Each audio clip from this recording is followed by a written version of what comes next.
So very good afternoon to everyone. Welcome to the first Mindfulness at Lunch in this October series to support you through these unusual times. And I'm going to be focusing my theme today on moods. Now, I'm not sure what mood you're in. What mood do you think you're currently in? And how do moods come about? So it's really insightful for us to realize that the moods are actually affected by how we think or what we think. For example, if you are thinking, Monday, and I'm going to have the Monday blues, what do you think your mood is going to be? Is your mood going to be excited and grateful for having a job? Or is your mood going to be, I'm really not looking forward to this, so I'm feeling really sad and even low? So moods are affected by what you think. So if you're going to have thoughts like, she's so ungrateful, he's unreasonable, this sucks, I don't like my life, I can't stand not being able to go overseas. So such thoughts are just going to bring about a low mood. And these emotions could be sadness, could be even frustration, anger, anxiety. So we actually create these moods for ourselves. These moods are not coming from external sources. Somebody may offend us, but if we can just say, that's the way he is, then it doesn't cause our mood to plunge. But if somebody offends us, and then we have all these thoughts that he's so ungrateful, I can't stand him, I wish he's out of my life, these kind of thoughts will just create a very negative emotion that makes us feel very low. And this also affects how our body feels, that our body is no longer feeling light and excited and energized. The opposite is going to be the case, which is feeling tense, sometimes even feeling very heavy. And the impulse is generally going to be attacking in nature or defensive in nature. And our actions tend not to be kind. So it's important for us to understand how moods come about. People are not born moody. People are not having to be moody every day. But we can't help it if our thoughts are negative in nature. So how do we change that? First is to be aware. If we're not even aware, then how can we possibly change our mood? Because we'll blame our bad mood or low mood onto someone else. So having the awareness of our mind is the first step. Second step is to refocus our mind. And it can be just simply as refocusing on our breath, refocusing on our body, realizing that we only have one body. And if we keep causing this body to get tensed up and feeling heavy, then we're likely to cause downstream health problems. And is this worth it? Because we're going to have to bear with the outcomes of this body. And third is applying the right attitudes. And there are two attitudes that I would prescribe. And the attitudes are curiosity and acceptance. So curiosity is first being curious about your own mind and being curious about the correlation between what you think, your emotion, how your body feels, and the impulse that you have. The second attitude is acceptance. Accepting that this is how the person is. This is how the situation is. And it's not something that's within our control. Of course, the ones that are within your control, like your own mood, please change it. But a lot of things are beyond our control. And if we focus our mind on things that we can't change, we're just going to continue experiencing frustration. Curiosity is also to be applied to other people. Why do they respond that way? Or why are they saying this? Or why is it that they are feeling ungrateful? So this curiosity helps us to understand them better, and we can then change our response or motivate them differently. Because the blame game is not going to help. If anything, it's just going to fuel our frustration and anger. So understand how attitudes are being applied. So for these short sessions, we're not going to be able to teach you all the skills, nor harness all your attitudes. But if you have taken the courses, these sessions are really going to be helpful as a reminder and as an enhancer. But if you've never taken any of the courses, then these sessions will be helpful in introducing you some glimpse of how mindfulness can be applied to change your life by changing your response to life. And by changing your response, you will be able to have a ripple effect on other people. And that's why mindfulness is so powerful, and it's taken such a front stage now in many areas. So start with yourself. I'm now going to take you through a practice, and all you need to do is to first tune into the body. How does your body feel right now? If your mood was high, that means you were happy, you were contented, you were feeling grateful, your body would be quite relaxed. If your mood was a bit low, a bit sad, a bit frustrated, or even angry or resentful, chances are your body is feeling a little bit stiff. So whichever it is, let's just rotate our shoulders. Know where your shoulders are? And let's do a slow rotation. In either direction is okay. So just do 2 rotations back and 2 rotations forward. If you're finding your shoulders are so stiff you can't rotate them, that is an indication to you that you need to take care of yourself better, both in body and mind. And now let's just rotate our head. Please do it slowly.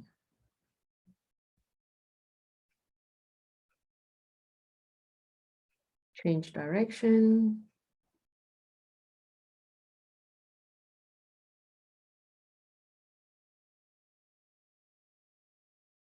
Good. If you hear crackling in your neck joint, it means that they're very stiff. Yeah. So this is a really good rotation to do every day. So now let's just place our palms together and push them to the ceiling and just extend all the way up. Oh, I can feel my spine lengthening.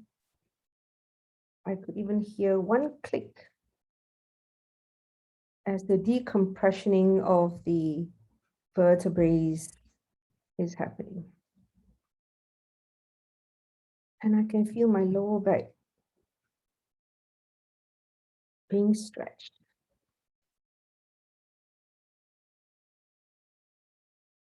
And now slowly lowering it and sensing the movement in your muscles as you lower. Great. And now place your feet on the ground, both feet flat on the ground. Sit your body upright. Even if you think your body is more comfortable slouching or leaning against the back of the chair, I would like to encourage you to move your back away from the back of the chair and sit upright. This helps to strengthen your lower back that may be weak due to the fact that it has been all this time not supporting your upper body. Place your hands on your lap and just sense into how this body is feeling.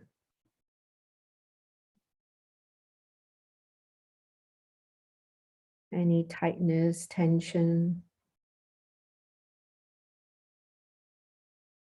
sensing there any aches or pain in the body. Just a few moments, scanning your own body with your eyes closed and using your sensing ability.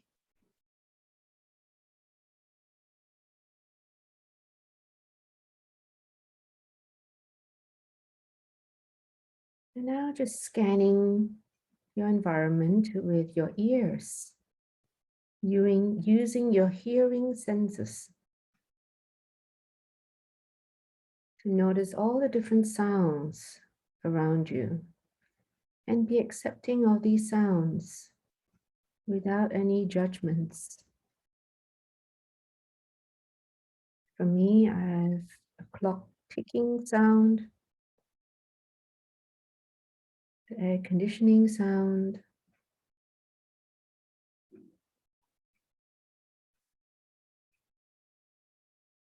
I could even hear my stomach burping, and just welcoming all these different sounds with a sense of gratitude that you can hear. Your ears are working well.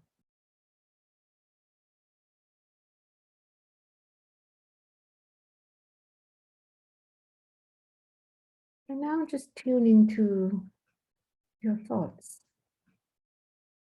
noticing the thoughts that may be obsessing your mind. And if you don't have many thoughts, that's good. If you have many thoughts, that's good too, because now it's giving you a chance to be aware of what these thoughts that are preoccupying your mind.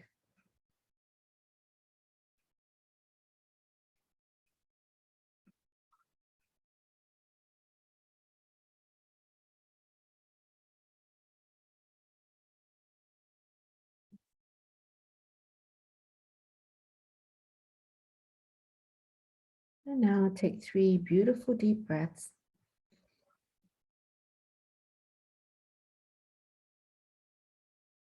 And let your focus drop into your breath.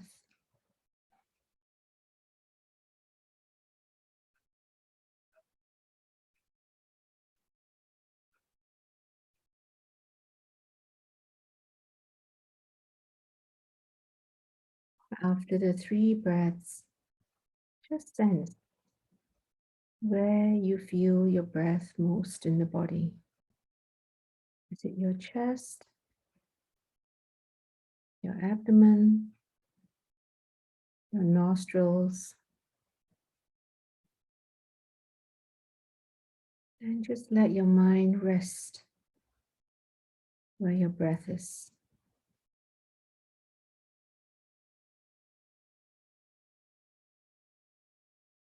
Like a cat or a dog snuggling up on its cushion. In this case, our mind is snuggling up to our breath. Finding our breath so safe and cozy.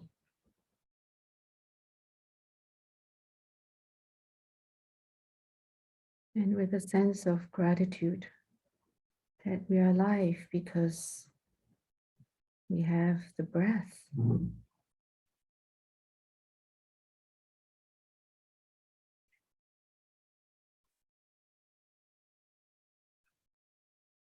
Let your breathing be natural. You don't need to do the breathing. Your body knows how to breathe. You are just observing the breath and snuggling up to it.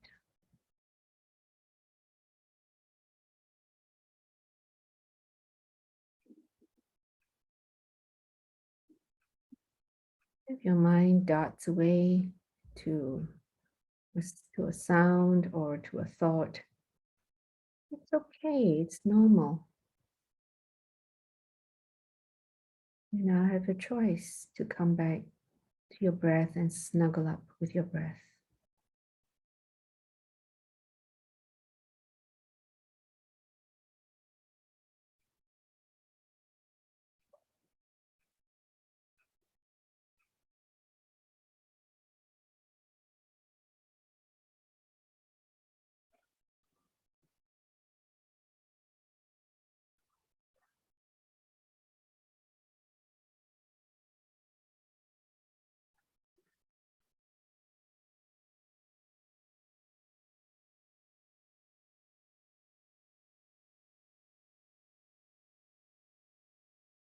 This is a practice.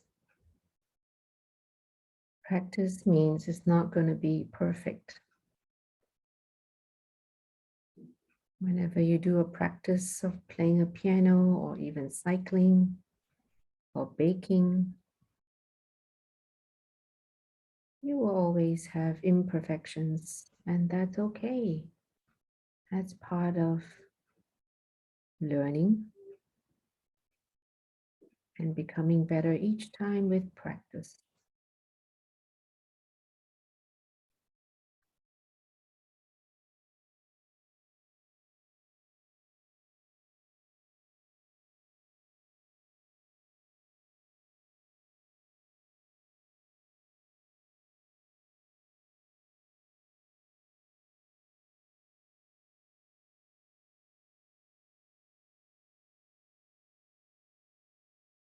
If your mind keeps darting away, you are now getting to know the nature of your mind, how discontented it is, and how preoccupied it is. And that helps you to realize the highs and the lows of your moods and how you're riding your emotional roller coaster every day.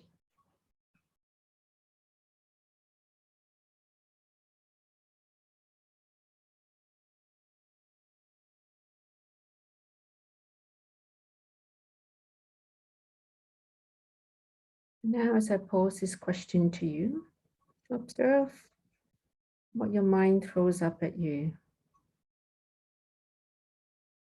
What is the most important thought that you can use to center yourself? What is the most important thought you can use to center yourself?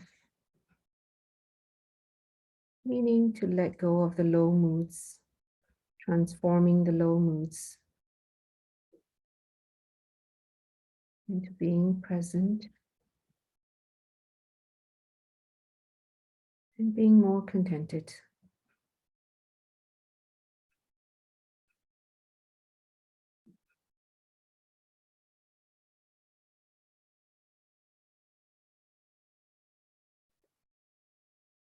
And now expand your focus to your entire body and just noticing how much space your body takes up in this room that you're in.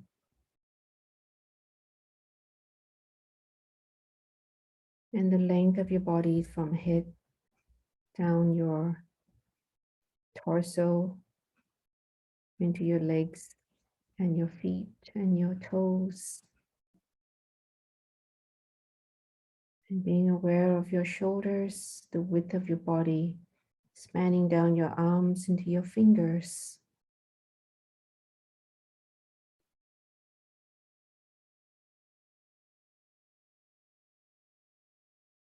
And observing 3 more beautiful breaths.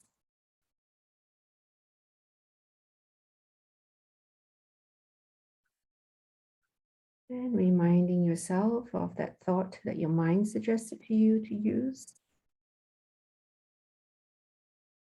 And open your eyes.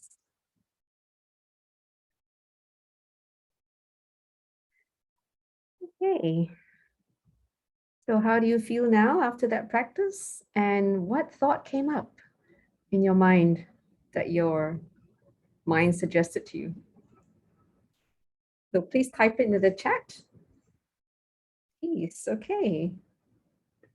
In the meantime, I'm just going to share this with you for those of you who may have to leave in about 5 minutes time. We have health talks coming up. In fact, this Saturday, I'm going to be giving a talk on happy parents, happy teachers, happy students. As you heard over the news, how people have been so hyped up over the PSLE math exam. So I'd like to invite you to come and explore some of my suggestions and recommendations. And the following week will be Managing Sleep Challenges by Dr. Daryl Tan. So do continue to sign in every day, as our mindfulness trainers have so kindly offered to commit their time to conduct these sessions to support you. And we do have foundation courses coming up, some starting this month. And if you have never done one, I highly recommend you to do it. And so check out our programs.